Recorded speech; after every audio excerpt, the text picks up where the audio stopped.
If you've been feeling like hidden truths are surfacing everywhere lately, from collective revelations to deeper conversations happening in everyday life, you're not imagining it. The astrology right now is deeply Plutonian, and it helps explain why these themes are rising into collective awareness. When we look at the sky right now, we are moving through a very specific archetypal moment. Pluto, the ruler of the underworld, is active and undeniable. In astrology, Pluto governs what is hidden beneath the surface. It rules power structures, secrets, shadow systems, and the processes that bring buried dynamics into the light. Not to sensationalize them, but to transform them. And with Pluto now moving through Aquarius, this archetype shifts from personal shadow into collective shadow. Aquarius is the sign of humanity, systems, and the collective mind. So when Pluto moves through Aquarius, we begin seeing deeper truths emerge around institutions, networks, and the structures that shape society. This is why so many conversations right now feel heavier, more honest, more revealing. Not because darkness is suddenly appearing, but because Pluto exposes what was already there. Pluto doesn't create shadow, it reveals it. And when revelations happen collectively, they can feel overwhelming, especially when the material touches themes that challenge our sense of safety, innocence, and trust. But this is where the rest of the astrology matters, because right now we also have strong Piscean energy, the Sun and Mercury moving through Pisces, which dissolves rigid thinking. Pisces invites us into nuance, into compassion, into remembering that awakening without empathy can easily become fragmentation. And with Mercury in Pisces shifts how we process information, and it pulls out of us purely analytical thinking and into intuitive awareness. We start feeling conversations, not just analyzing them. And layered into this moment, we have the moon moving through Gemini, the messenger of the zodiac. Gemini externalizes what has been internal. So when the moon moves through Gemini, inner realizations become spoken dialogue. Conversations accelerate, and the truth wants language. And when that Gemini moon harmonizes with Pluto, emotional truth seeks expression. This is a signature where what's been felt collectively begins to be spoken more openly, not just in headlines, but in living rooms, friendships, and quiet, reflective conversations. Because Pluto doesn't just work through events, it works through awareness. And there's also an important structural layer happening right now. Pluto is forming a supportive bridge with Saturn moving into Aries. Saturn represents responsibility, maturity, and the frameworks we build moving forward. And in Aries, it points to new beginnings, new leadership, new personal accountability, new ways of responding. This is a sextile moment between Pluto in Aquarius and Saturn in Aries. This moment isn't only about exposure, it's about evolution. It's about asking, what do we build once we see more clearly? And beneath all of this, Pluto is quietly touching the North Node in Pisces, which pulls the collective trajectory back towards compassion and unity. And this creates a profound tension point, because when shadow is revealed without compassion, people fracture into fear and polarity. But when shadow is revealed with awareness, it can become a catalyst for awakening. And that's the higher octave of Pluto. Not destruction, but deep transformation and deep metamorphosis. And on a personal level, I can feel why these conversations move through me. I have a strong Scorpio energy in the 12th house Mercury, and I've always felt attuned to the hidden layers of human experience. Not to live in the underworld, but to translate it, to bring language to what often remains unspoken. And with Pluto now activating Aquarius, the collective field, many of us who are sensitive to archetypical patterns may feel this pull to speak more honestly about what we're sensing. Not louder, just deeper, because Pluto in Aquarius isn't here to trap humanity in darkness.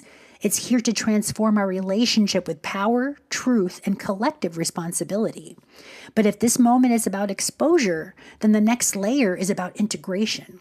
Because astrology doesn't just show us what's being revealed, it shows us how to metabolize it. And right now, one of the most powerful signatures supporting us is the presence of Neptune moving towards Saturn and Aries. Then this is a rare energy, because we know that the conjunction between Neptune and Saturn and Aries is a rare configuration never before seen in our lifetimes. Because Neptune dissolves, Saturn structures. Neptune feels, Saturn contains. When these archetypes begin to meet, spirituality matures. Compassion gains boundaries. Sensitivity learns containment. And in Aries, this becomes deeply personal. It asks each of us, what are you allowing into your nervous system? What are you consuming energetically? What are you carrying that isn't yours to carry? Because when the heavy material surfaces collectively, one of the biggest risks isn't just misinformation, it's emotional flooding. Neptune without Saturn can dissolve people into overwhelm. But Neptune with Saturn teaches sacred boundaries. It teaches us that compassion does not require self-destruction. That awareness does not require immersion, that we can witness truth without losing ourselves inside of it. And this is spiritual adulthood, not avoidance, but conscious containment. And there's another supporting current helping us integrate this moment. Mars moving through Aquarius, forming a healing bridge with Chiron, or a sextile with Chiron. Mars is action, movement, response. But in Aquarius, Mars becomes less reactive and more observational, less impulsive and more aware. Aquarius creates space. It allows us to step slightly outside emotional entanglement and see patterns clearly. And when Mars connects with Chiron, the archetype of the wounded healer, the inner child, something profound happens. We gain the ability to act in ways that support healing rather than reactivity. And this matters very deeply right now because many of the themes surfacing in the collective field touch innocence, vulnerability, and the protection of what is sacred within the human experience. Chiron reminds us that these themes don't just exist out there. They live in memory, in lineage, and in the body. So when Mars in Aquarius connects with Chiron, it gives us sacred distance, not detachment as numbness, but detachment as clarity. The kind that allows us to respond with intention rather than trauma. And sometimes healing doesn't feel gentle at first. Sometimes it feels like truth touching an open wound, like pouring hydrogen peroxide on something that was hidden beneath the surface. It stings and it bubbles and it exposes, but it also cleans. And this is an important reframe for the times we're in because dissolution is not always destruction. Sometimes dissolution is purification. Sometimes what feels destabilizing is actually cleansing. And this is where Neptune returns in its higher octave, not as confusion, but as transmutation. Neptune reminds us that healing isn't linear. It's oceanic. It moves in waves. And when Neptune is integrated consciously, it invites compassion that includes ourselves. Compassion for our own limits, compassion for our nervous systems, compassion for the fact that we are human beings processing collective revelations in real time. And this is where the deeper invitation lives, not just to witness what's being revealed in the world, but to become intentional about how we hold it, and to ask, how can I stay informed without becoming consumed?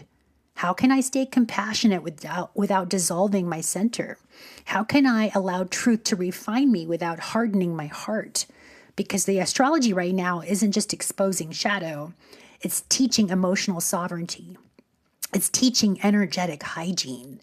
It's teaching us that awakening isn't just about seeing anymore. It's about learning how to stay resourced while we do. And all of this feels big. And that's because it is. We're living through a time where deeper truths are surfacing faster than the nervous system is used to processing. So the final place isn't more information. It's embodiment, because integration doesn't happen in the mind, it happens in the body. And one of the most important things to remember right now is this. You are allowed to pace your awareness. You don't have to consume everything to be conscious. You don't have to hold everything to be compassionate. You don't have to carry everything to care. And this is where spiritual maturity becomes simple. Drink water, step outside, touch the earth, breathe deeper than the algorithm wants you to. Let your body remember safety, because Pluto may transform through intensity, but healing stabilizes through rhythm. And this is where sovereignty lives, in the small choices, choosing what you watch, choosing when to unplug, choosing conversations that nourish rather than deplete. These are not small acts. That they are the nervous system boundaries. And in times of collective revelation, grounded nervous systems become anchors for the field. So maybe the real practice right now isn't to know more. Maybe it's to stay resourced, to stay human, to stay rooted in your breath while the world processes change. Because transformation isn't asking you to disappear into the storm. It's asking you to become steady within it. And sometimes the most powerful thing you can do in an intense collective moment is to regulate your own light. We've got this, soul fam. So much love.